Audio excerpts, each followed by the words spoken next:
so welcome everyone. I'm Ivy Rivera. I'm a psychic medium and a Taino Arawak. I run a school called the Ivy League Psychic Academy. And what we're doing here today is talking about end times. Are we there? This is sort of like one of my free mini classes, but it's more like a discussion show with Q&A, which means we invite you to participate. Please do. Paul, how are you, Paul? Doing very lovely, thanks. Good. How are you? I'm good. I'm excited. My lovely assistant here, Paul, will be taking your questions. If they line up with what we're talking about, he may be interjecting with those, and we'll be taking additional questions at the end. I will be covering the native, any prophecies, their native perspective, as well as discussing the visions that I've had over the years about whether or not I believe these are, in fact, the end times and what we're supposed to do about it. Okay, what does that mean if that is actually the case? And I've also brought on two special guests here. We have Cristina Del Rey. How are you, Cristina? Great, thank you. Okay, awesome. Cristina Del Rey is our astrologer here at the Academy. She is really focused on bringing people's energy and awareness from a lower vibration to a higher vibration and helping you to map out how you can best do that in your life to maximize your health, your prosperity. And she's infamous for not only her personal astrological charts, but also her synergy charts. Okay, so you in love, you with your children, you with your boss, whatever it is. And fortune charts, if that's what we're calling them now, I call them work and money charts. Thank you. Right? Okay, Yeah. and Paul is going to put in the link how you can book a reading with her. She's at Etsy, and she has her own YouTube channel also. So check her out there. We also have Danny Johnson. How are you, Danny? I'm wonderful. Thank you. I'm excited to be here. Oh, good. Okay, so we have Danny's a spiritual activist. She's working really hard to create systemic social changes here in the Buffalo, New York area and beyond. She wants to bring healing to these situations. And she has also taken psychic mediumship course through the Academy, does a brilliant job with her readings. And she's taken astrology with Cristina Del Rey and incorporates all of that into her work. Okay, so let's get to this. Now, the way that Spirit wanted me to do this discussion is to first talk a little bit about what my experience has been with the visions and things that I've had, how I feel it's fitting into native prophecy. And then I would like to turn it over to the girls. Okay, so Cristina will be explaining how astrologically we are or are not necessarily looking at the end times, what that means for changes throughout history, upcoming changes, how we can compare all of that, and what exactly does that mean? What do we do with that? Again, we want to find the high vibration and avoid the low vibration if we still have time to do that, okay? Clearly, we have enough time to have this discussion, so let's use every minute that we have to make better of the condition we have currently found ourselves in and we have created. We have to own that. Okay, we have Danny talking about more from the Christian aspect, the biblical aspect. She's going to be touching a lot on revelations, racial injustice, social injustices, and how that actually comes up in the book of Revelations. We're going to piece all this together. Sound good? Wonderful. Awesome. All right, so you guys can start posting your questions. Paul will take them as we go along. Okay, Paul, whenever. You just let me know. So I want to explain this before I get into this. A lot of people have been coming to me, especially since the pandemic, and asking me these horrible questions, you know, about the end of the world and what do I see? For ethical reasons, I don't feel comfortable just blurting out everything that I have seen. I know that some of you, though, are also seeing the same thing, and we are going to talk about that openly today. We need to find support in one another, and we need to stop hiding from what's going on, okay? Now, with that being said, it's really important for me that I speak from spirit, not from my own self, because my own self may run my mouth, okay? So there may be some things that I'm not comfortable saying today, but I am going to give you the basics on what I've known here for a while. All right, my goal is always to find truth. not what's comfortable, not what makes us feel good, but the truth. And with truth, I think it's important not to judge it as black or white, okay? It's not good or bad. It is nothing but opportunity. Opportunity to find the high road, okay? To learn the lesson, to create the growth, to take the responsibility. So we're not going to look at any of this as being bad and negative and as something that is a trap, okay? We're going to see it as opportunity. That's the best mindset to come at this with tonight. All right, so my belief here is that we are in unique times.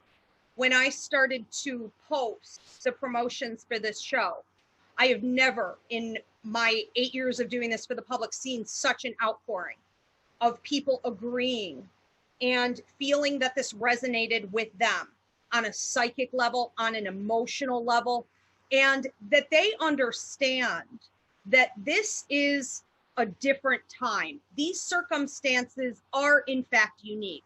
I had very few people out of the thousands that responded. I had less than a small handful that said, nah, these aren't unique times. Every decade has its own problems. Well, I would say this, according to the scientists and the activists and the politicians, our civilization has never seen what is going on. And the things that are occurring from the social justice movements, you know, to the pandemic, to the fires and the floods, these are unique to our times now. We do not have history of this. So I think we do need to be open-minded, okay?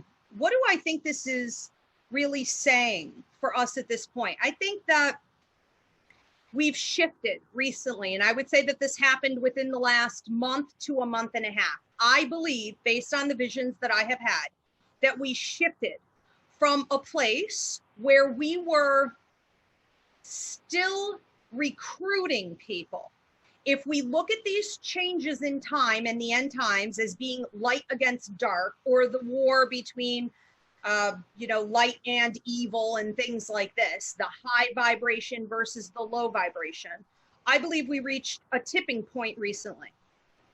And what happened with that tipping point is that we changed as a people from trying and trying and trying to convince those that were deliberately feeding dark, toxic energies in the world, destroying the environment, destroying each other, only staying alive for power or money, dog eat dog, destruction. We reached a point where we could no longer recruit those people. This is just my belief system. And everything shifted and turned so that all of the attention at that point became on the actual light workers, those people that have decided that they want to stay connected to high vibration energy and do what is best for the greater good. And the power started to shift into their hands. It's biblical, right? Danny will maybe confirm this later, but the one reference I'm always hearing is that the meek shall inherit the earth. Well, I feel that there was a shift in power there. No, we're not seeing it just yet, but it's coming and you can feel it. Now, what happened to the people that were feeding the dark energy? Well, we're kind of done working with that. For those of you light workers out there that have been trying to recruit, spread the awareness, it's a done deal. What is done is done. That's how it feels to me. Let that go. Let them go. That's what they chose repeatedly. And now the focus needs to be 100% on the light work itself. So do we still have free will? Yes, but is it as much as we had? No, not by far. Okay. Now, what I see happening is the people who have been feeding the dark energy, I see them very literally going mentally ill. Now, that does not mean that if you have bipolar disorder or an anxiety, that is not the kind of mental illness that I'm referring to.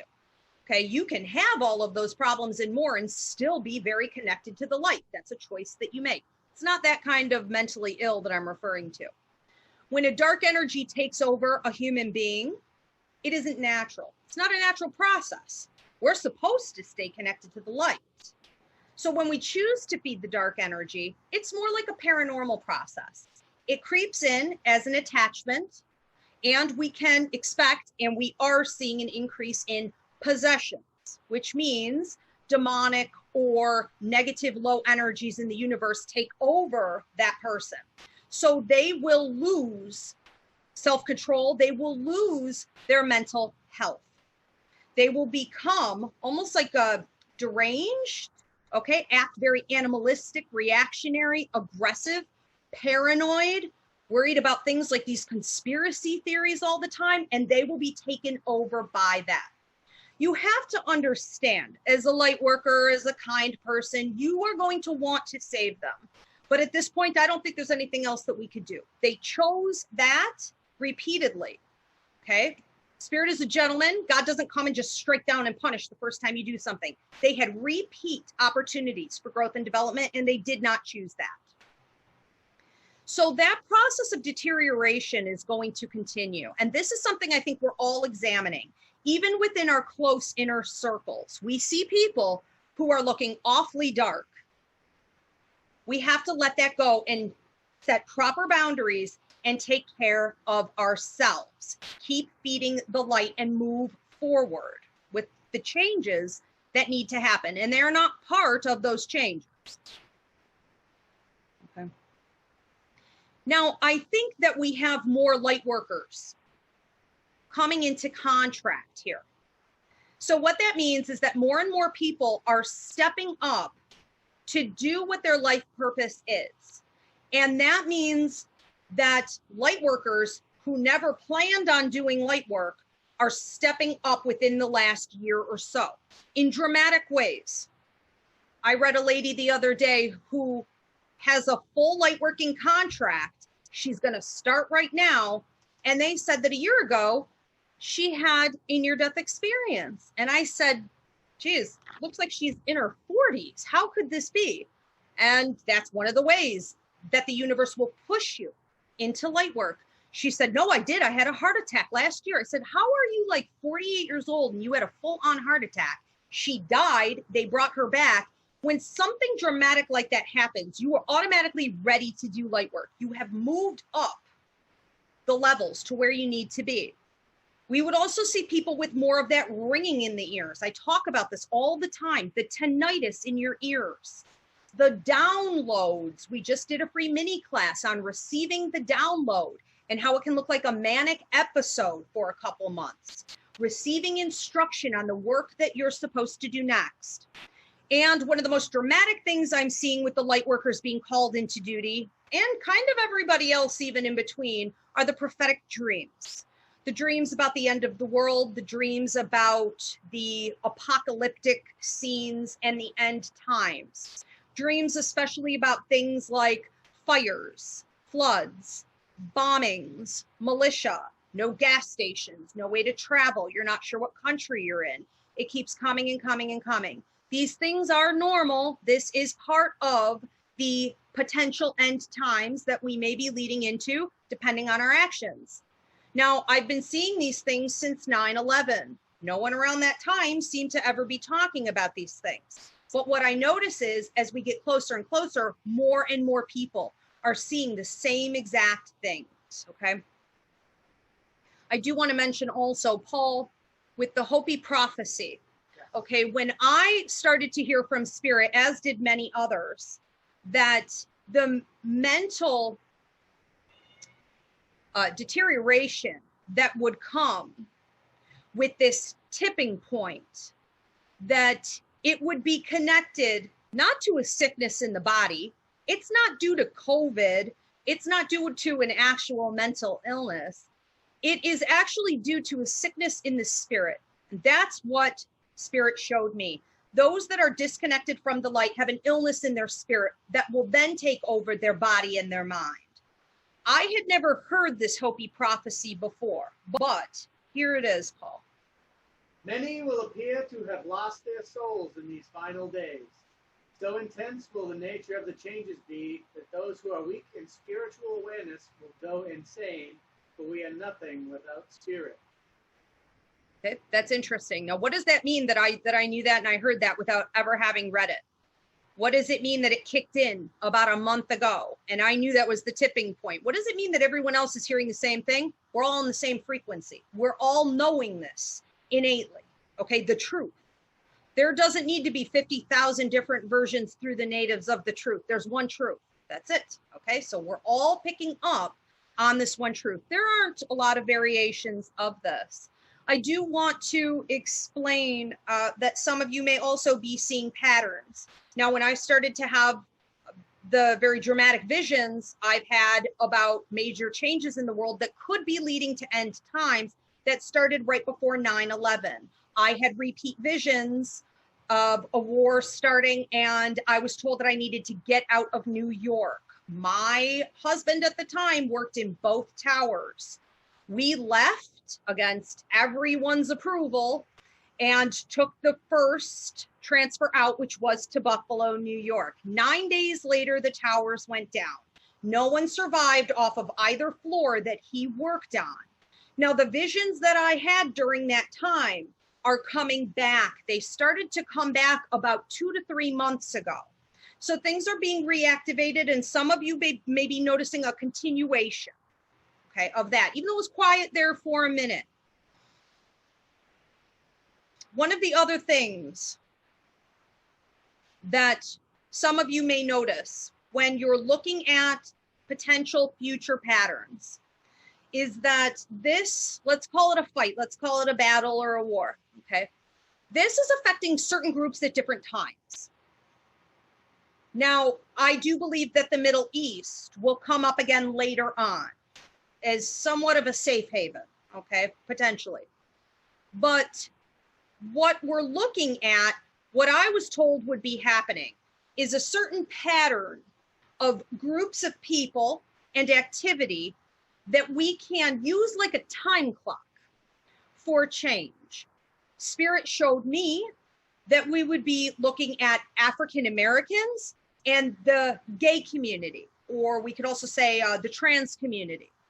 Well, as we have seen here within the last month or so, we have literally reached a point in time where these two have been brought together. We have to go through this entire process before we can move on to the next part, which will then be, and the final stage is going to be the women and the natives. And we'll see what we do over the course of that time. Okay, it's possible that the majority of us will be removed, and it's possible that we can keep quite a high population here, but we have to respect the environment. We have to respect our brothers and sisters. We have to respect the light and spirit. And this is a cleansing process. This is the beginning of what is going to be a very long and intense cleansing process. Those that are unwilling to get on board will be washed away in one form or another. Okay. I've also seen that the prosperity will go into the hands of the light workers, money, health, otherwise, sort of like the head will become the tail and the tail will become the head. Okay. And I think we're going to start seeing that process here right about now. I've seen some pretty dramatic changes already. Okay. I don't want to continue to drone on. I would like to get into what the girls would like to talk about here. Okay, so, and Paul, jump in anytime with their questions if they seem to really fit with this, okay? Cristina, I would like to go to you first. I would love to know what the current planetary lineup is that you think is maybe, I don't know if we want to say causing some of this, okay? But also, I'm curious as to whether or not you see any patterns between these very dramatic changes that we're going through right now in history, or are you thinking, no, I have actually not seen anything in history like this? Well, much of what you said kind of correlates to what is going on with the planets. And when astrologers look at the cycles, so everything is a cycle. And so when we look at this year, we see so many planetary alignments that are rare. And they're so rare that two of them, well, the first one we had in January, and that happened 500 years ago. And the second one that we're going to have in December happened 600 years ago. Okay. And then in between that, we have a ton of stuff going on that is just abnormal for 1 year. So we know it's a big, huge year. And in these times, our lives are so much different. We have technology, we move quickly, we get married, then we get divorced. And so we are like resolving karma at like lightning fast rates now. Like back in the day, you know, you got married at 13 and then you stayed with that person, you know what I mean? Like, and you lived in your town, you didn't go anywhere, you know what I mean? Like, you know, there was no way to get anywhere. So things are just different now. We're moving so fast, you know, and that can lead to a lot of the mental illness that you're talking about too, when you don't have that safe space. So people who are not turned on to the light, there is a lot of, you know, there is a lot of risk there. But something you had said too about the Meek will inherit the earth, and, you know, the Jupiter Pluto and the Saturn Pluto that we see, that's really all about wealth changing hands, you know, and power, and revolution is coming. You know, we can deny that all we want. We can fight it all they want, because that's what the past has shown us, that, you know, even when you fight revolution, it still happens. So the first one that we had, the first planetary combination we had in January, astrologers knew it would be huge, but we didn't know what it was going to be. And what's happening is that, you know, we have to take the structures we have built, because Saturn is what we build. Okay, so what have we built? 500 years ago was the Protestant Reformation. Okay, that's the last time we had this combination and this sign. So what happened? Well, the information changed hands. It was no longer a pope telling you, you have to believe this, you have to believe that, right? Now people could read the word themselves and decide for themselves. So information is going to change hands again. Like things are going to, you know, people are going to start free thinking for themselves more. And then the other one that we're going to have too, and this too, we should talk about a little bit about the Aquarian age. Now, I know people talk about the age of Aquarius, but we are going to be more fully stepping into that soon. And the age of Aquarius is really about humanitarianism, cooperation, peace, and everybody being equal. So we also, you know, and going back to what Danny is, you know, fighting for in her mission, you know, we had, so, you know, so in 1518, you know, King Charles I of Spain, he signed a charter with the Portuguese traders and said, send those slaves to the Americas. So once he did that, once he put the pen to the paper, 2.5 million African slaves were sent to the Americas. So, you know, Saturn, Pluto, both of those are karmic planets. So we have to reap the karma we have sown. And people are like, you know, I hear white people say this all the time. I never owned slaves, so it doesn't affect me. Oh, no, it does, right? It's in your bloodline. It's just like when you have high blood pressure and it runs in your family, that's karma, right? So guess what? You inherited that karma. So we all have it. We all have that collective Well, and can karma. I just interrupt and say this too? Yep. You know, if you don't get on board with the fight for the right side here, you know, you're going to pay a heavy karmic price. I feel like everything karmically, especially this year, has been like tenfold and in an instant. You have to start making the right choices. And we can't say, well, I didn't contribute to that. You are contributing by not stepping up and doing the right thing right now. That's it. This is it. That's right. And we collectively fix this or Right. else.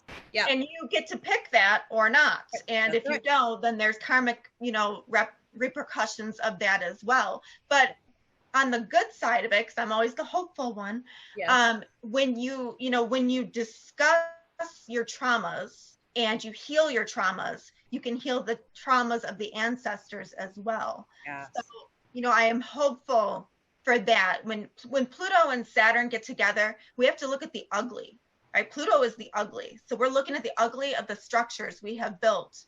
And, and that's just it. We are reaping the karma of what has happened. And that started in January. Yeah. And that goes on for how long?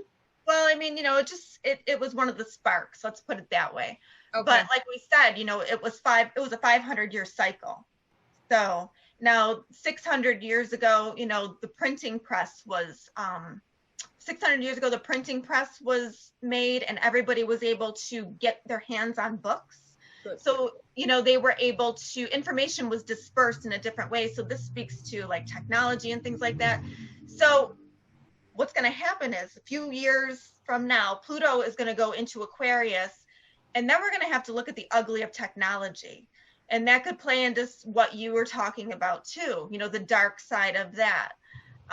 So, yeah, I mean, do we have the potential of war? Do we have the potential of, yeah, we do have the potential, but if people choose the light, and are aware of the light, we have a much better chance of making it. That's absolutely unbelievable. That's remarkable to hear.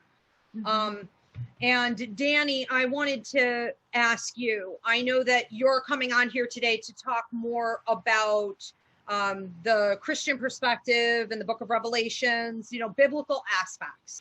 So riding off of what Cristina just said, I'm curious about what you have seen in the book of Revelations on social injustice, racism. How has that shown up for you in sort of recent study on all this?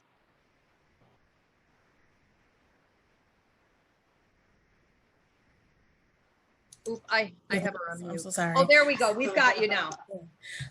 So I'm really grateful, like being in this social justice work in Buffalo. It feels so serendipitous that we had the discussion about me reading and delving further into the book of Revelations, because reading through it with brand new eyes, especially at this moment. And there are, from a numerology perspective and a social justice perspective, that all ties into this moment. And so just to kind of like start off a little bit, as Ivy mentioned, I'm going to be speaking about this through the perspective of, as a Christian woman, as a woman who identifies as Christian, but just want to make it clear that there are other ways of being able to delve into and analyze this moment. And the reason why I just share that is just because a couple of years, actually 4 years ago, having gone down to Selma, Alabama, and Montgomery and Birmingham, and having sat in Dr. King's office at Dexter Avenue Baptist Church, he had the Quran, he had the Torah, he had the Bible, and he was very intentional about seeing the commonalities between the different religious texts, because he wanted to see how folks related and how the religious texts related, because he wanted to bring everyone together. And so just standing in solidarity with my Christian and Muslim and Jewish brothers and sisters and our siblings, just wanted to share. But with the book of Revelations, it was so eye-opening, and I'm really grateful for the chance to have reread it, because in terms of numerology, the number 7 and the number 24 directly connect with this call to, Ivy, as you just described it, this call to get right. Yeah. And what's so interesting about the book of Revelations, it was relayed by the disciple John from Jesus. And throughout Revelations, even though, as we're going to talk about, there were so many powerful things that happened, there's a lot of grace in the book of Revelations. God is constantly giving grace and giving the chance to get right. So the number 7, in numerology, referring to collective consciousness, spirituality, spiritual awakening, spiritual development, psychic ability, inner wisdom. There were a few moments in the book of Revelations where the number 7 was very present. And one of them was the 7 churches in the province of Asia. And this is where I really feel like Jesus was Jesus, his call to action for in preparation for what was to come. And this was Jesus' way of saying, you know what, you might not be right now, but you have the chance to do it. So just very quickly, in the angel of the church of Ephesus, this is where Jesus was saying, I know you're working hard and you persevered and you didn't waver. And this is his way of saying, we're fighting for justice, but we haven't seen any huge change yet. For folks who have been fighting for justice for years and feel as though they haven't seen an ounce of movement, Jesus is saying, continue on. Change is coming, as Cristina and Ivy mentioned. And the angel of the church of Smyrna, Jesus saying, I know your afflictions and I know that you are living in poverty, yet you are rich. And some of you have even been put in prison and put in prison for 10 days, but you will wear the victor's crown. And this is essentially folks who have been in prison for fighting against injustice, political prisoners who for decades have been sitting in jails, folks who are protesting, who are thrown in jail simply for the sake of, because they are raising their voices. Like the angel of the church of Pergamum, this is where using your privilege for equality and equity. Jesus is saying, I see where you live. I know that there is not so great stuff around you, but you are using what you have for the betterment of other people. And Jesus recognizes that. The angel in the church of Thyatira,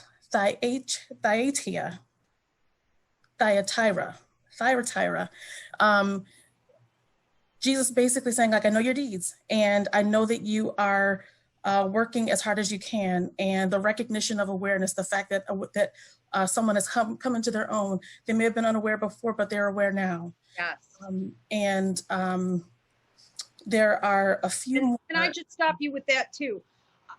That is so important right now because, you know, we live in sort of a harsh culture and it's like, pick a side and stay there. It's like, no. This is a time, okay, even based on revelations on the planets, and this is a time to say, okay, maybe I haven't been making the best choices. I can change. There is always grace and there is time. Mm-hmm. This is an opportunity right now to say, I'm going to, even sometimes if you have to abandon those around you that are trying to hold you back, to leave your crew and to say, I can make a change and do what's right. I love that. Exactly. And to that point, Ivy, just with a couple of more of the churches, mm-hmm. One is essentially saying that the door that Jesus opens, no one can close, yeah. Referring to the life contract that you're speaking about. And the final one, the church of Laodicea, essentially, Jesus is saying, if you are not hot or cold, but you're lukewarm. And it made me think of Dr. King's statement when he said, if you are neutral in situations of injustice, you've chosen the side of the oppressor. So when that time comes, you're absolutely right. Jesus is giving us the chance to really reflect and think. And this is not a moment of gotcha. This isn't a moment of, this is where you are, so this is where you're going to stay. Not at all. But once we are aware and once we have that information, where are we going to stand? That's right. Wow.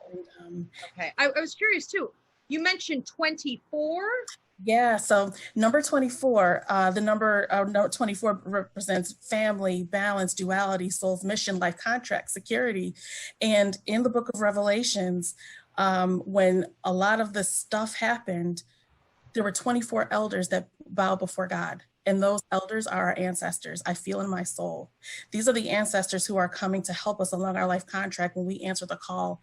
And that's why they feel so close to us. Like they're hovering over us in a way that I've never felt before. I was going to say, how many people, feel free to comment, please. How many people have been feeling the ancestors? How many people have been connecting spiritually for the first time ever, or in a really, really powerful way like you never have before in your dreams and in your waking hours? Reflect on this power. This is part of it. That's amazing. Ivy, I should mention today is the eclipse at 0 degrees Cancer, and Cancer, represents the ancestors. And I should also mention that in 1955, we had this exact eclipse in 0 degrees Cancer, and it was right around the time that Martin Luther King led his first March of the Civil Rights Movement. So things are aligning up. Also, we also had this exact degree of an eclipse June 2001 when 9/11 happened 3 months later. So this should just kind of like tell you the times that we are in.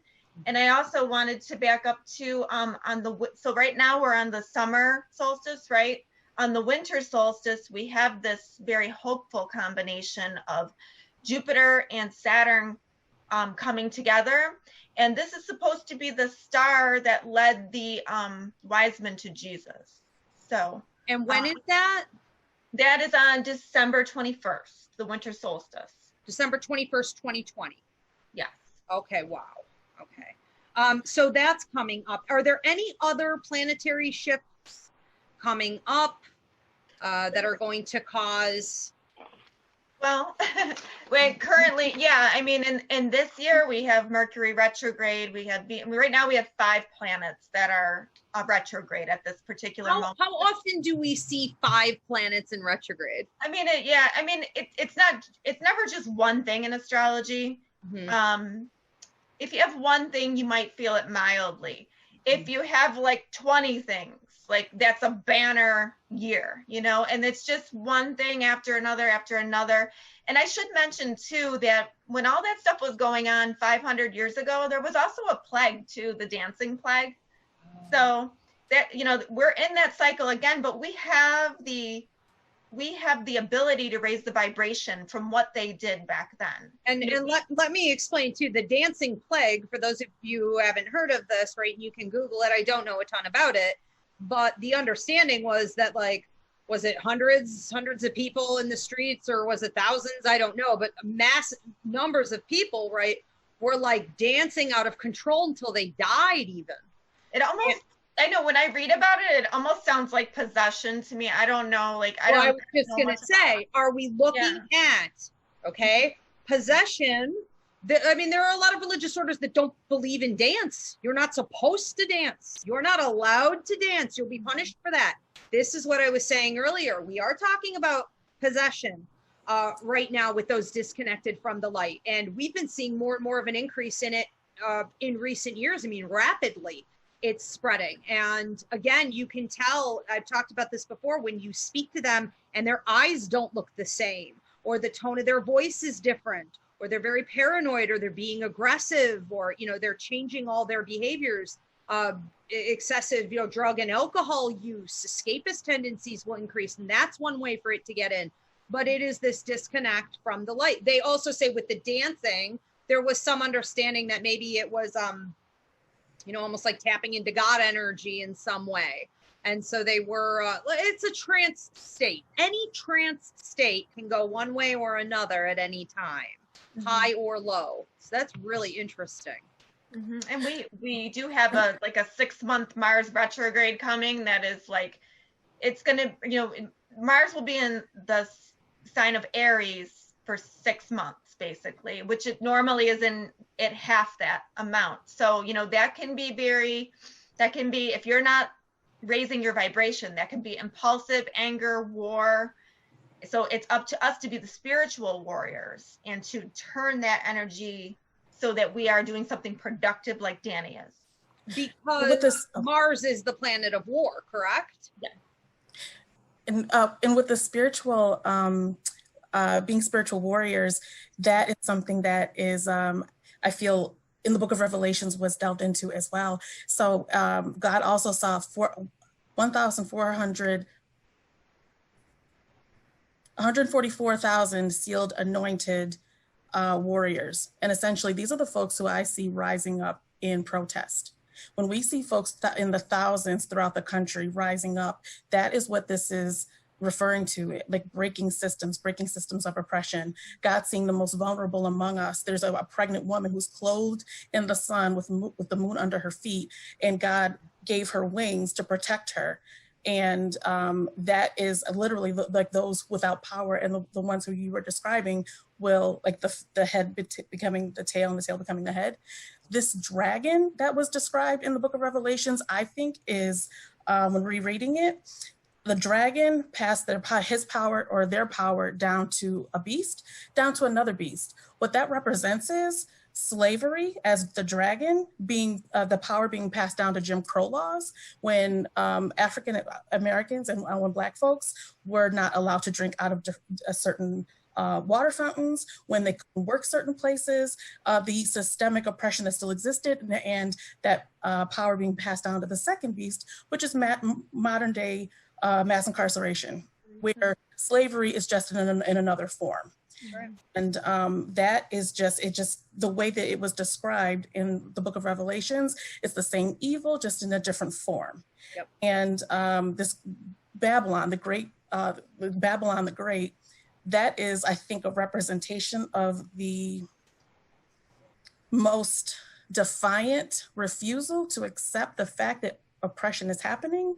And it's literally Babylon the Great riding the bull. The bull representing, it could be Wall Street, it could be money. And the thing is, it represents the systems that we have been led to believe are here to protect us, will give us order, and that we'll benefit from, but will actually destroy us. And in fact, in the book of Revelations, this bull, this beast that Babylon the Great was riding, ended up destroying her. Michael the Archangel. Yes. The one who I think you are so connected to, Ivy, who I know you're so connected to, where there was a war that broke out in heaven, and essentially Michael was victorious, as he always is. And right now, folks who are in the street, folks who are fighting against injustice, Michael the Archangel is showing up for folks in a major way. There are folks who have been connected for a long time who are saying that when folks are putting their bodies on the line to fight against injustice, he is there. And oh God, and I've seen visions of him. He's huge. He's gigantic. Oh God, he's scary. But he's purple in a beautiful way. Connected to purple. Yes. And speaking of purple, yes. So this new world being created in the book of Revelations, this new city that is built, there were 12 gemstones that were built one upon the other. And the 12th gemstone, the final gemstone, is amethyst. Oh my God. The return of the healer. Unbelievable. So, right, in terms of the light work and the role that we are playing and will continue to play as warriors of the light. And many of us light workers, I have found, because you can see this in some forms of astrology. Cristina, I don't know how much you deal with it in Western, but I know that you could see sometimes a star or a planet that shows you if you are appointed to work under a particular archangel. And I've seen so many light workers, Danny, you included, right? And we are working for St. Michael the Archangel. And so even if you've never had an angel encounter before, right about now, you might be noticing things like this. So keep an eye out for him. And call him in for strength. Yeah, I should mention that, a lot of what Danny is saying, is going to come to fruition just because the USA itself has a birth chart, okay? So then we can watch what happens with the birth chart of the USA. And we have major stuff going on. And I know you mentioned money. There's going to be a huge shift, not only in values, but money as well. And this gets really weird because we're going to change our values, but we're also going to change our currency too. Like we might go to a cashless society, or they may attempt that, where there's control, kind of like what Danny was talking about. So there's just a lot going on. This also really seems to match some of the native prophecies that say that we have to return, not necessarily, is it going to be a system of trade? I don't have a problem with that. That's fine. A lot of people are going to disagree. This is certainly going to be a battle, but you can't change the opinion of the masses. If there is going to be less value put on manufactured goods, there's going to be more put, on things that are either handmade or individual farming, small businesses, the individual, that's naturally going to become a shift. And I think we're already starting to see some of that. And next year, we're just getting a glimpse right now. We are not fully there yet. And so next year we have 2 planets in the sky, Uranus and Saturn, that are making 3 squares in the sky. This is the fight between the old and the new. This is revolution. This is shifting world power. It really is hard for people to let go. I think that this is really kind of shown right now too. think about how people are tearing down the statues, okay? And we no longer can vibrate with that vibration anymore of that art. That artwork had its place at that time. And if we keep those structures up, we're going to vibrate with that. And we just can't do that anymore. We're too high for that now. Good. So those structures have to be literally pulled down so that we can create new artwork to represent our new vibration, our higher vibration. So that is coming, but it is not coming without a fight, unfortunately. Oh, none of this is coming without a fight. But that's incredible. So true. And things that have been overlooked, you know, it's okay. It's no big deal. It is a big deal. It's in your face every day. You know, it's got to go. Talking about the Aunt Jemima the other day, you know, and some people said, well, now we're going to have to change everything. You're darn right. We're going to have to change everything. Let's get started. You know, it's about time, right? It's all about intention too. You know, what is the intention of that? We can't, I mean, do we have statues of Hitler up? No. Right? Nobody would want a statue of Hitler. Yeah. No, so why do we have Confederate statues up? It doesn't make sense. You know, we don't vibrate with that, you know? Well, so Cristina, let me ask you this, and then Danny, I have another question for you. And then I know, Paul, you've probably got people waiting with questions here, so we're going to get to that too. But what would you say then, Cristina, on this topic? You know, is it the end times? If we still have time, you know, to make some good decisions and turn the situation around, bring the earth and the people back to where they need to be in connection with spirit. What would you say are the karmic lessons planetarily? What are we looking at here? Well, I just think that, you know, I think we have opportunity to heal a lot of karma. And I think that we have opportunity to make everybody equal. And I think that is, you know, I don't know that, you know, I don't know that there's ever going to be peace everywhere, but at least for our nation, we need to, you know, we need to try. We need to try. You know what I mean? Like, we have to resolve that karma that we built 500 years ago, and we have to move on. And we have to, you know what I mean? Like, we have a whole population of people who are being pushed down by the structures, and we just can't have that anymore. That's not the highest vibration anymore. When Pluto gets together with Saturn, it's got to come down. Okay. Doesn't matter. It just has to, like, because that's how the cycles work. And we literally have the whole world supporting this. It's not just us. It's not just us in our bubble. And we should talk about too, you know, with George Floyd being a martyr too. You know, he was the first, I mean, the one that was nationally recognized. There have been many, and unfortunately, there will probably be more. I hope not.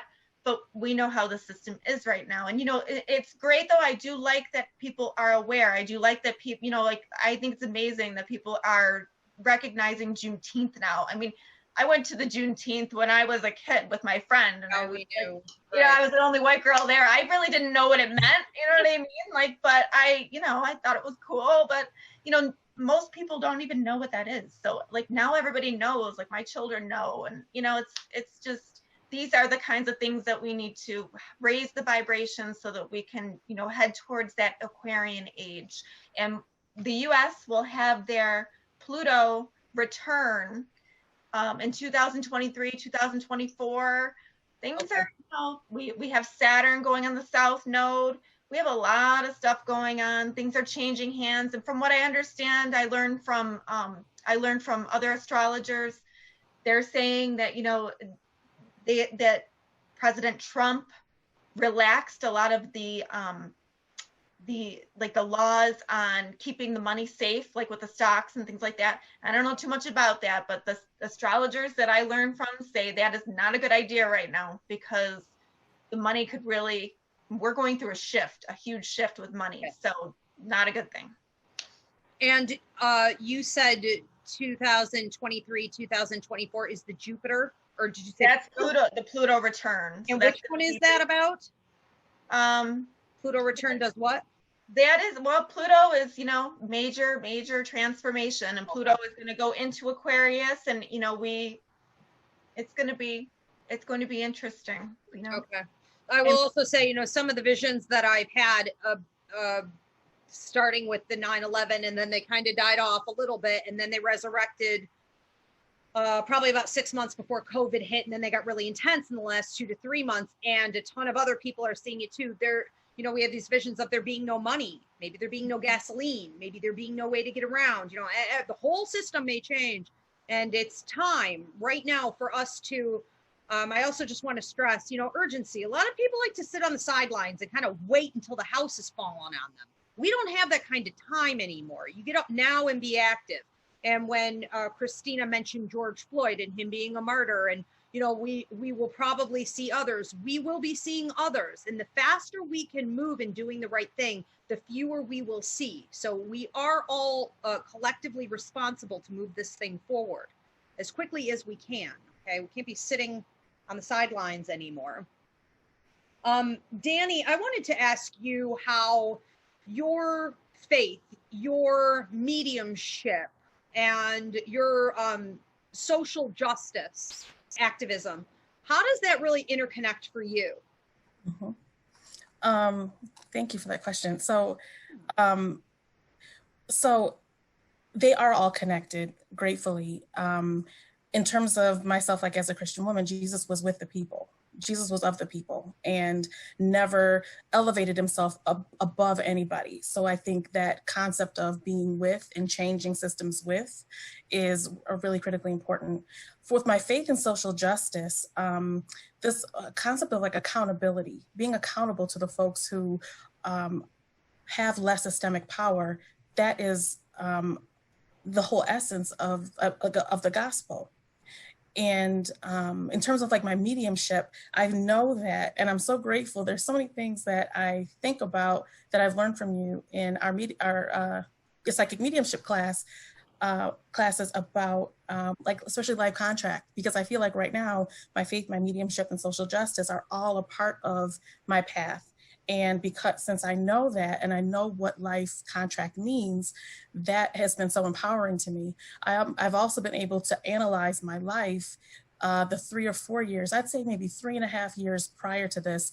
I might be butchering the term that you use, but they are kind of preparation years for critical years. And these are the critical years right now. So no matter how tired I might be at moments, it's go time and I've got to go and I have a responsibility to go. And this concept of grace with regard to my faith as well, at this moment, regardless of what someone may have felt or thought before this moment, once that awakening happens for them, you cannot rub it in their face how they felt yesterday. People have a right to change their mind. People have a right to change their perspectives. And the only reason to refer back to that is to refer back to what we don't want to go back to. Not to, well, this is how you felt yesterday. That's not our place. And that's not the light. That's ego. And that's really destructive.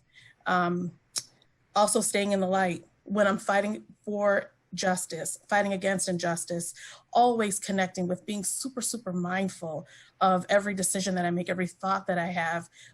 Cristina, you were speaking about that karma. I feel like every decision that I make at this moment is, everything is multiplied by 3 or 4. I think I was speaking with Ivy about this before. So even as I'm fighting against injustice, I have to be connected to the light. There is no other choice. And my faith in mediumship, God affirming me being able to connect with the ancestors as a part of my Christian faith. And it's been so healing because I've been able to unlearn a lot of the inaccurate ways that mediumship and connecting with spirit have often been demonized and thought of in negative ways. And this is all connected.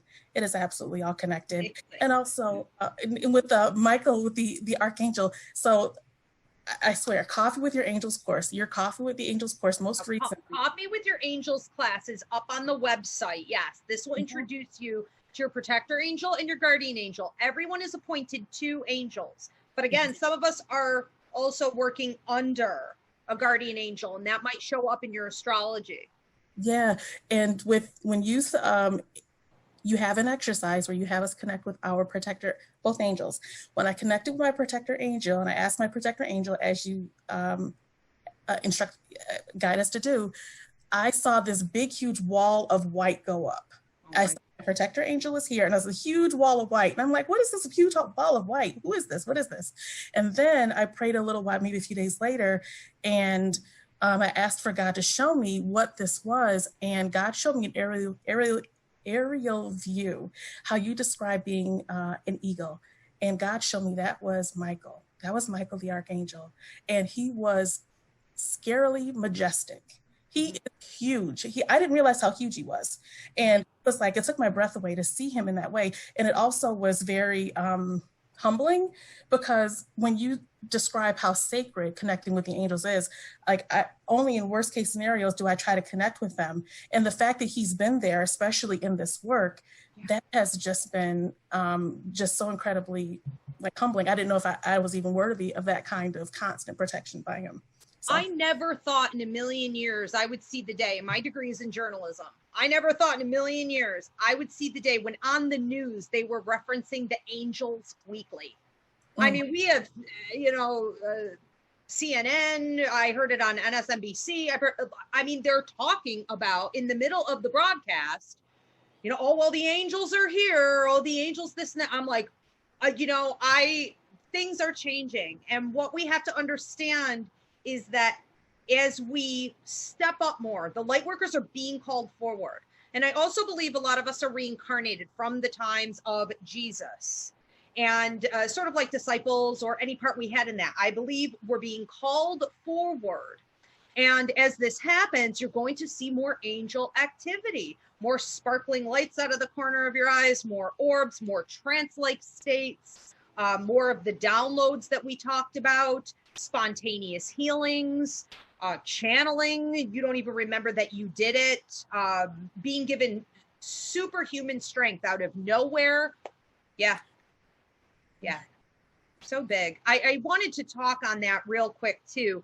Paul, one of the things that we may have noticed is that as this process sped up and we're coming closer and closer to these potential end times, this massive change, we also saw a major shifting of people that were here that were bringing mass healing to the world through their artwork, through their acting, through their music, through their activism. We saw them die in a very, very short period of time. My belief system with all of that is that they're being reincarnated as light workers to propel this forward. And I also believe that there's a lot of work that you can't do here, that you're more effective at doing there. So when my clients say to me, why did so-and-so have to go? I don't understand. Sometimes it's about the work. It's always about the work, honestly. And if they could do more from the other side, then that's exactly where they're going to go. Can you read off a list of just some of the people who passed and when this? Yeah, I'll give you a few of the notable ones, like David Bowie, Prince, Muhammad Ali, Elie Wiesel, Gene Wilder, Harper Lee, Aretha Franklin, Anthony Bourdain, Stephen Hawking, Toni Morrison, Tom Petty, Chris Cornell. It just goes on and on the list. Okay, remarkable. Now, you don't come here and do the work that they did for no reason. You don't gain star quality for no reason. You're literally working for the angels, who are the healing entities of the universe. And when your work is done, when your contract is over with, given the nature of the universal healing that needs to happen, you will transfer and then we'll come back at it again. So we're also seeing more people connect with those individuals. Okay. So you may be channeling not just St. Michael the Archangel, but you may be channeling many of the deceased heroes that we now have working on the other side, and they can be reincarnated and working from the other side simultaneously. So it's getting very, very colorful. Okay. I know we have a ton of questions. Should we start taking them? You just jump around however you want. Yeah, before we do some questions, people are talking, we're agreeing with you saying that spiritual awakening is more connected now. Hey Lady said she's definitely feeling them closely, guiding her. Jamie says that feeling this for the first time ever, and so grateful for the spiritual awakening. Jenna said that she began to awaken as soon as the pandemic started. She felt she was immediately connected. And dreams that you mentioned before too. Yes. Hey Lady and Shauna had both mentioned that dreams were big, and Shauna's having recurring dreams for years. Post-apocalyptic, but the ending's always different. But she's getting a lot of. Should we start with that one? Foreboding dreams. Wasn't really a question. Well, let me just comment on that real quick. Okay, why might you be having these post-apocalyptic dreams, these prophecies, these things that you know are a vision, and then they're changing on you, so you can't tell? That means it isn't officially written yet. Okay, so we're not just plopped into the earth, right, Cristina? We're not just plopped into the earth with destiny charted planets, and so our life plays out, okay, in that order. We are also given free will, and that free will means that things can be manipulated. So you, others, time, circumstance can manipulate the ultimate outcome. So these are called, when I do a reading, I talk about alternative possibilities of the future. So you may see 3 or 4 or 5 different potential outcomes. And as we get closer to one, you'll see more of that one. And then if we fix it and we shift, then you'll see more of another one. It just depends on where we are. I wanted to comment. There was somebody that said something about since the pandemic, she had like a spiritual awakening. I think that this pause was meant for that. That this pause was made for us to, like start looking at what we value and why we value it. And does it still serve us? Are we on the right path where we're supposed to be? Everybody had to stop what they were doing, most people, and, they had to look at grocery workers and see them in a different light, or they had to look at healthcare workers in a different light. So it's like, we're kind of looking at things to see them differently. And if she's woken up, then she's going in the right direction. Everybody kind of needs to be doing that right now. Absolutely. We got put in one big giant timeout. We are all still in a timeout chair, and this is going to go on. When this happened, Spirit said wipe out everything, and I had already been doing that for 6 months before it hit, and they said wipe out 2020, wipe out 2021. So I do public events and stuff. So I don't think we're anywhere near being out of our timeout. I also want to say, playing off of what Cristina just said, those of you that are seeing this for the first time, or you're feeling like, you know what, I can't put my light work on the back burner, please do join us here at the Academy in learning the language of what this really is and get to work. How do you get to work? Spirit is showing you what you need to do. It is there. This is the time. And everybody's path is different, and we're all in different places in our path, but you have to at least, like Danny was saying, connect with the light somehow. And then, don't worry about what was happening yesterday. Just worry about what's happening today. The next step, and then the next step. You don't have to see the whole path. You go one step at a time. And you can. It's very humbling to say, yes, I made a mistake. I felt this way about a certain group of people or something like that. And own that, and then move on. You know what I mean? That's healing. That's healing karma. Yes. So we need more of that. And that ancestral karma. Yes. Way back. Paul, we have a question. Yeah, this one's for Cristina. Amy asked, I heard before that if you don't meet your deadlines by your 3 Saturn returns, it can bring about your end before it might be time. Could this be connected to what's happening now? What's going on with Saturn? Well, Saturn return would be every 28 years. So if you had a third one, you'd be kind of old. But she's onto something, because you are supposed to get the lessons. Like, it happens, your first one happens when you're 28. So if you don't get your lessons then, like, life is going to be harder, and life will just keep presenting opportunities to you so that you get it. And, I have a friend right now who didn't really get his solar return, or his Saturn return, but now he's starting to get it. You know what I mean? Like, so life kept presenting him with things until he got it. So, Saturn return usually sparks it, but if you fight it, it just makes it so much more difficult. So yes, it's all really comes down to awareness, I think. So she's asking, I think, about a death point, right? And that would... We don't really predict death points. Well, then if you have 3, it might be the end of your time. Well, but Christina's saying if you have 3, you're dead anyways. Because basically you're not gonna, no one's living that long. So maybe that was part of it. But But the Saturn return is extremely important, and if you're not honoring your Saturn, you're gonna have a tough life. And let me just play off of what she just said. There's no way for your health to stay in good condition when you're not taking care of yourself mentally and emotionally and doing your life's work. There's no way to maintain that. That's sometimes the first thing that goes downhill. So that does kind of make sense, right? Interesting. We have another one? Yeah, this one's for Danny. Kim and Amy had said they were both taught that the Book of Revelations were symbology for what the writer was going through at the time of the writing, not a prophecy. And they're wondering your thoughts on that. Can you repeat the question just one more time? I'm so sorry. That's okay. The Book of Revelation were symbology for what the writer was going through at the time of the writing, and not a prophecy. What were your thoughts on that?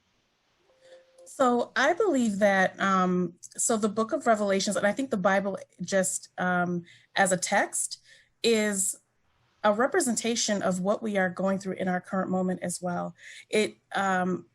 So part of my Christian maturity, as my pastor refers to it, is to ask questions and to relate how the gospel relates to how we are progressing right now at the moment and what we're going through at this moment. I think that it is a part of our faith journey to ask questions and to interpret the scripture, not necessarily in literal terms, but absolutely it's designed to give us a blueprint as to how to progress in our own lives at this moment. And it's no coincidence that a lot of what we're seeing right now mirrors what is happening in the Book of Revelations. So, yeah. I would agree. And I would say, just playing off of that, like, well, we always receive it somehow. We always receive the information somehow. Is it just about us? A lot of people who learn psychic mediumship say, gee, well, that seems like it's my imagination. Well, yeah, it's your imagination. I mean, it's coming through you. It has to channel through you. Does that mean that that's all it is? Absolutely not. Exactly. No, that's interesting. Yeah, with more? Amy, yes. But Amy mentioned that she meant that she was not getting a lesson done by each return, not at the end of both. So. Yes, you do have to get it done by each return. Absolutely. By each return. Oh, you run out of time. Yeah. Okay. You know, like it makes your life more complicated. Hence deadlines. I mean, people don't like that. I do life contract. You do it. You know, we have deadlines. We just do. That's life. You know, we have to step on it. We have to be mindful and try. Yeah, for sure. All right, this one is really kind of your realm, maybe, but everybody all involved. Is this really the end, or just the end of a vicious cycle of lies/darkness and the beginning of a light era of truth? Okay, well, is this the end, or is this the beginning of like an awareness? Well, you know, like I said earlier, there are some things I don't feel are appropriate for me to talk about. I feel very strongly that based on the things that I've seen and how they have all played out, that we are in danger of not coming out of this well. I think that is an absolute potential reality. Not to say that I don't see us having breakthroughs along the way. In a war, there are many battles. And it would appear that if I had to make a judgment as of today, we're not going to make it. Do I see the potential for us to make it? Not many of us, in particular women. I think as far as some younger people and men, I've seen a lot of wiping out there.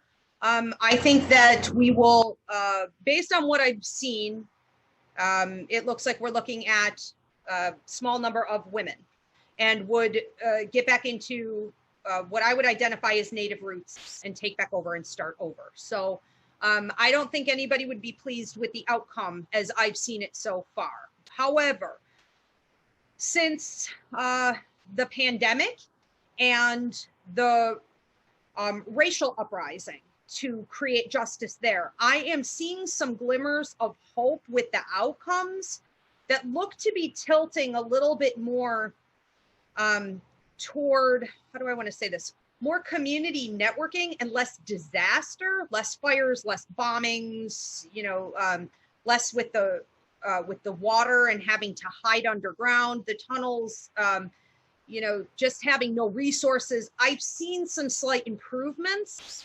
And so I feel like we're definitely tipping in the right direction. And that's why I'm doing this tonight. We have to keep moving in that direction. White, black, polka dot, I don't care. I don't care how old you are, where you got to get up. Like, this is it. This is it. Light workers, get that life contract reading with me, or start taking classes, or start asking spirit every day, what am I here to do? Show me what to do, and do it without question, one step in front of the other. Like Cristina said, in blind faith. You step out, you will be given the next step, but we can't keep the way that we have been, or no, I do not feel positive about it. I should mention, is there any, what's that? Cristina? Oh, I'm sorry. When I took your mediumship class, I really learned how to decipher my dreams too. So people who are having visions, like that was the first time I had visions before 9/11 too. I kept seeing two planes falling in from the sky. I didn't know what I was looking at. Two planes never fell out of the sky in the same spot before. I was like, what the heck is going on? I didn't know you back then. So when I finally took your class, I was like, oh, this is how you decipher dreams. This is how you decipher visions. So that was very valuable to me, to be able to kind of like, figure out, piece it together and things like that. So. And I believe that this is all a hidden lost language. I believe that in the Old Testament, there was training for mediums and prophets, the psychics and the mediums. In the books of Solomon, in the Book of Solomon, it was removed. And when we lost our training, we lost our language. And I think that, there are many native tribes that still hold on to a lot of that language. But I think that it has been really destroyed. And then the New Testament was really destroyed to match it. So that at that point we were put, prophets were put in with devil worshipers and rapists and thieves, and this deterioration to the knowledge of our language is the key. This is the element to us coming back, is my belief. And that's what I've spent the last 8 years doing, is educating people and picking up my light working warriors here and getting them ready as soldiers to go out there and reteach this and keep it going. But without the knowledge of that language, like Cristina said, you don't know what your dreams are telling you. You don't know what just popped into your head, or the symbology, what it means, what you're supposed to do with it. It's like, wow, that was weird. What are these deja vus? What is all this? It's a language. It's a lost language that never ended up getting completely buried. And we have to get back in touch with it. I don't care if you don't plan on going out and doing readings or healings or any of that. It's about knowing who you are. It's about knowing how spirit and God works through you, and how we're all supposed to be working with each other and the planet and the universe. When we restore this, we've got a fighting chance. And we're getting. I did learn today, actually, from another astrologer, that when the Enlightenment period happened, they separated religion and science, and then a lot of that fell away. Like astrology was like one before with science, and now like they had separated, and then they decided to sort of demonize it, and they got rid of it, and they just became like astronomers. So a lot of that was dropped then, which, like at one point people knew if they saw like a big, flock of geese or something, and, they knew that meant something, and right. Now they don't, so you have to relearn that stuff. That's not common knowledge. Numerology, astrology, and the language of mediumship come together perfectly to explain everything that you need to know about life and what the universe is telling you. And, we just did a class the other day, dreams. And I was shocked at how many people at this dreams class, because we do these all the time, every couple months. And how many people said that they were seeing these, these prophecies of the end times and things like this. So a simple way for you guys to start jumping in now is just take that 2-hour downloadable dreams class. Start to understand the symbology there, how the language works there, because that is the easiest way for spirit to communicate with you, for you to tap into your higher mind, for you to tap in to your numerology, your astrology, so much symbology, so much direction in your dreams. It's sort of the basic level. Like, we start there, you know? That's remarkable. I would like to give you guys like a second to anything you want to say to everybody in closing. What would you recommend or say on this? Danny? I would recommend, this is a moment where, when the ancestors and when spirit speak to us, we have to listen and we have to answer the call. And there are a lot of folks who I see awakening, especially who are healers.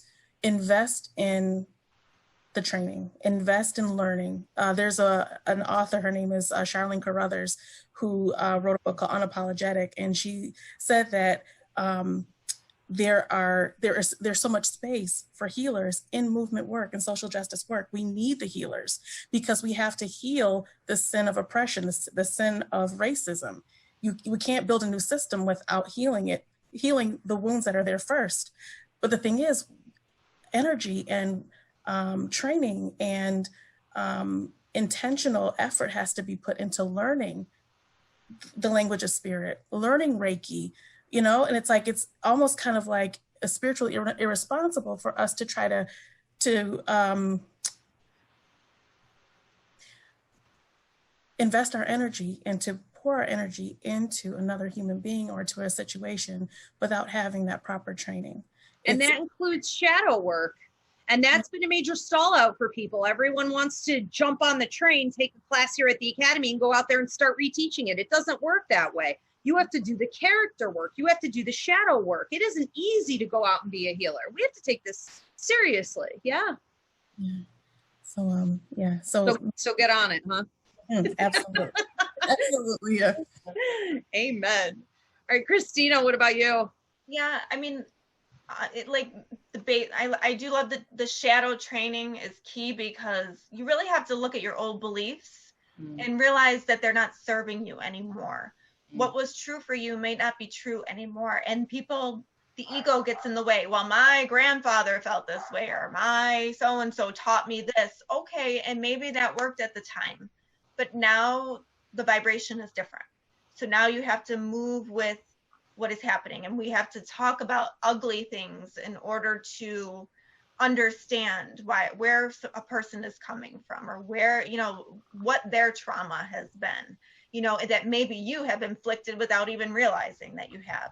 So, you know, that work is so key. And I do feel like mediumship, especially, and even, you know, I always say, like, if, you know, I'm super shy, and I didn't love doing readings on people. But even if you just take the download course, you know, and not even like do the actual readings, not that scary, but I just felt like the knowledge for me was so important, you know, like, and it really just kind of, you know, and I don't do mediumship readings, I only do astrology readings, but that knowledge is with me daily, and it helps my light work. It helps me with, you know, my job. It helps me in every way possible. So get on it. May I add one more thing? Yes. Just wanted to deeply and sincerely thank Cristina for the natal charts, astrology charts that she created for us, because in her astrology class, of course, through Ivy's Academy, you showing me that I have 6 planets in fire, like that was that is a social justice warrior. Okay, yeah.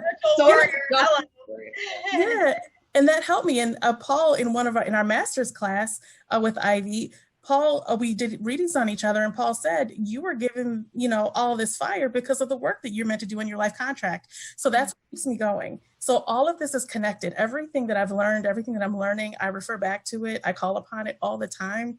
I talk to my guides like all the time too. So just thank you.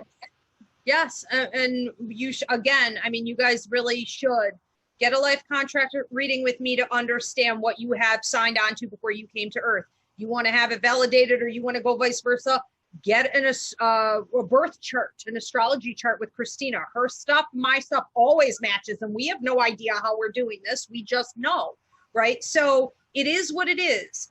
You do not have to become overwhelmed and sit on the sidelines because you feel that you have to do everything or you don't know what to do. You do one thing. That one thing in blind faith will lead you to the next. But to have a roadmap, especially at a time like this, can help a lot.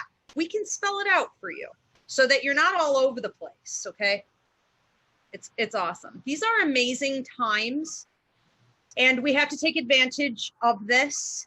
And I do want to say that the girls are phenomenal at what they do. Danny with the psychic mediumship, she'll be getting more into numerology, I think, here in the future. Cristina, even though she doesn't want to admit it, she is a medium also, and it does come through, but a very intense psychic and an amazing astrologer. And we have a 7-day-a-week call center where you do not need an appointment, called Ivy's Healing Call Center, where you guys can reach these two and some other healers and readers from the Ivy League Psychic Academy. And again, I want to invite you guys to check out coming up for protesters and activists. Please do join us for an anti-burnout empathic awareness training at a discounted rate and a super discounted rate for groups on July 31st at 7 p.m. That's on the website ivyriveraempathiceducator.com. Paul, can you put that in the comments below? It's in the description. Yep. And part of this training tonight, this will go hand in hand with it. I'm doing another free mini class. The next one coming up is called Timing. When to make a move, okay? Understand the difference between making a move in your life because your logic told you to, your emotion told you to, or it was divine timing. You need to know the difference and do this right to achieve. That's going to be Thursday, June 25th at 9 p.m. Cristina and I also have another free mini class coming up somewhere in July, early in the month, about low-level energy versus high-level energy and how you can get from here to there using the planets and some other great techniques that have worked for us. Yes? Okay. Thank you, Cristina, so much. Thank you, Danny. It was a blessing having you guys. Thanks, everyone, for tuning in, and thank you, Polly. You're very welcome. Okay. We'll see you guys next time.